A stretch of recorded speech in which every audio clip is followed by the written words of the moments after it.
Assalamualaikum warahmatullahi wabarakatuh. Pada kesempatan ini, saya akan menjelaskan mengenai pengertian kurikulum 1984 dan konsep CBSA yang menjadi ciri khas kurikulum tersebut. Kurikulum 1984 merupakan kurikulum yang diterapkan oleh Indonesia sebagai penyempurnaan dari kurikulum 1975. Kurikulum ini dikenal dengan istilah cara belajar siswa aktif atau CBSA.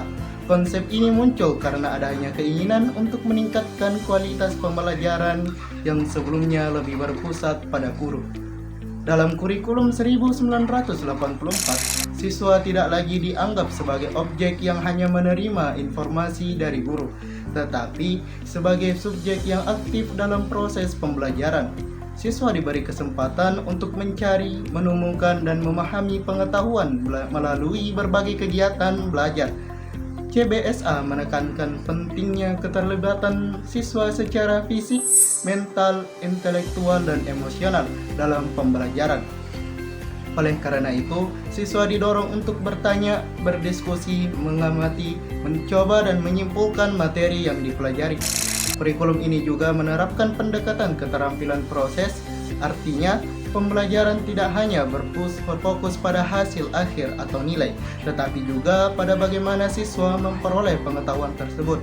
Dengan cara ini, siswa diharapkan memiliki kemampuan berpikir kritis, kreatif, dan mandiri. Peran guru dalam kurikulum ini berubah menjadi fasilitator dan pembimbing. Guru membantu siswa memperoleh pengalaman belajar yang bermakna, bukan sekedar menyampaikan materi. Tujuan utama kurikulum 1984 adalah menciptakan peserta didik yang aktif, kreatif, mampu memecahkan masalah, dan siap menghadapi perkembangan ilmu pengetahuan serta teknologi. Demikian penjelasan saya mengenai pengertian kurikulum dan CBSA.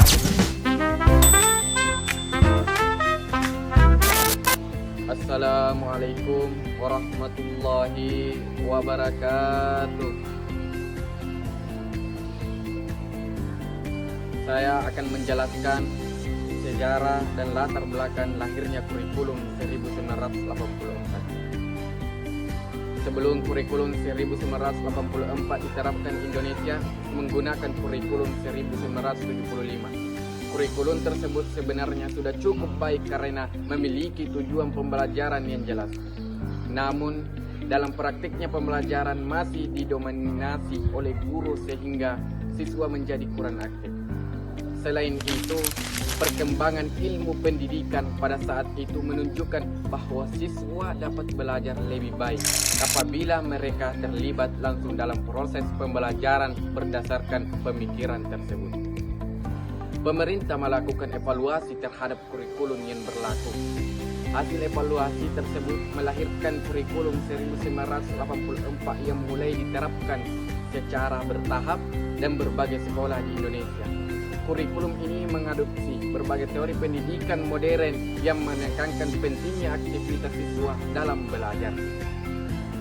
Konsep utama yang diperkenalkan adalah cara belajar siswa aktif atau CBSA. Melalui konsep ini siswa didorong untuk menemukan sendiri pengetahuan melalui pengalaman belajar yang nyata. Lahirnya kurikulum 1984 juga menunjukkan adanya perubahan paradigma pendidikan. Jadi sebelumnya guru menjadi pusat pembelajaran, maka dalam kurikulum ini siswa menjadi pusat kegiatan belajar. Walaupun pada awal penerapannya masih menghadapi berbagai kendala seperti keterbatasan fasilitas dan kurangnya pelatihan guru, kurikulum 1884 tetap menjadi salah satu tonggak penting dalam sejarah pendidikan Indonesia. Dengan adanya kurikulum ini, pembelajaran mulai diarahkan untuk mengembangkan kemampuan berpikir, keterampilan, serta kreativitas siswa. Demikian penjelasan dari saya. Terima kasih. Assalamualaikum warahmatullahi wabarakatuh.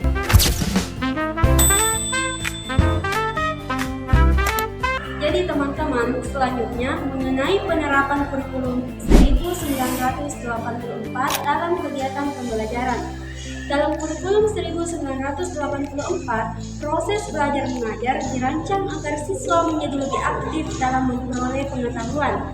guru tidak lagi hanya menjelaskan materi dari awal hingga akhir, tetapi memberikan kesempatan kepada siswa untuk terlibat secara langsung. Sebagai contoh, pada pelajaran IPA, siswa melakukan percobaan untuk memahami suatu konsep. Sedangkan di dalam pelajaran IPS, siswa melakukan pengamatan terhadap lingkungan sekitar.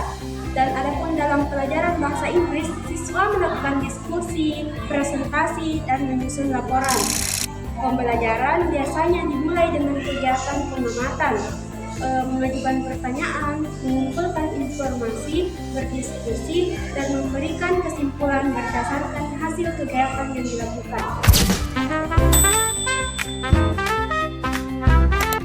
Selanjutnya, adapun beberapa contoh penerapan CBSA dalam kegiatan pembelajaran. Salah satu contoh yang paling sering digunakan adalah diskusi kelompok. Dalam kegiatan ini, siswa dibagi menjadi beberapa kelompok kecil untuk membahas sesuatu topik tertentu. Setelah berdiskusi, mereka mempresentasikan hasil diskusi di depan kelas. Contoh berikutnya adalah metode eksperimen. Dalam pembelajaran IPA, siswa dapat melakukan percobaan sederhana untuk membuktikan teori yang telah dipelajari. Dengan cara ini, siswa tidak hanya menghafal konsep, tetapi juga memahami bagaimana konsep tersebut bekerja. Selain itu, terdapat metode observasi atau pengamatan.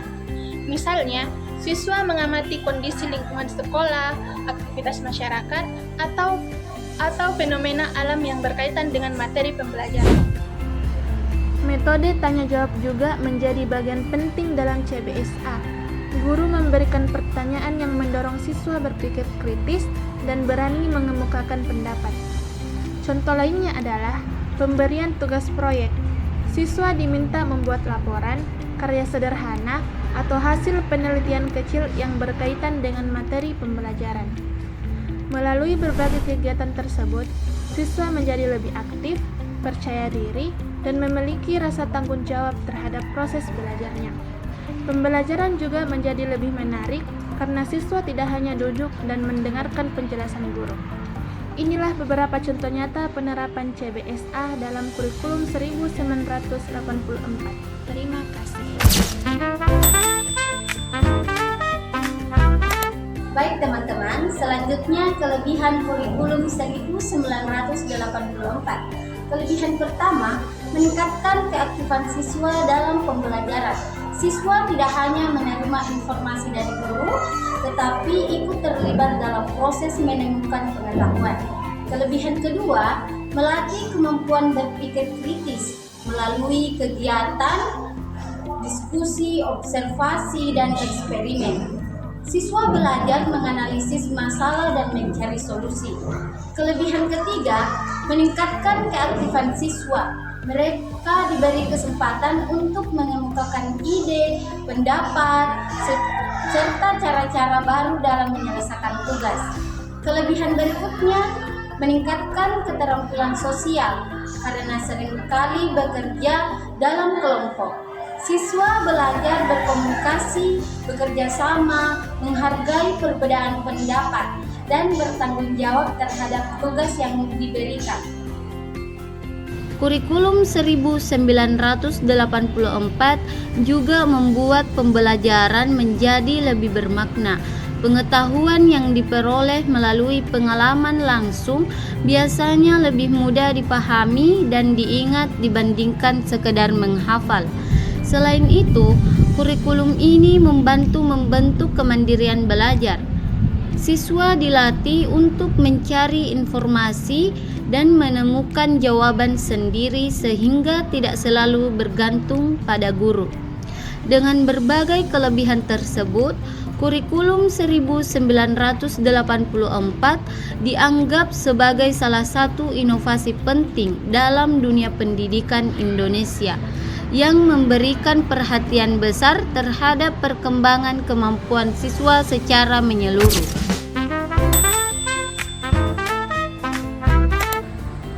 Meskipun memiliki banyak kelebihan, kurikulum 1984 juga memiliki beberapa kekurangan.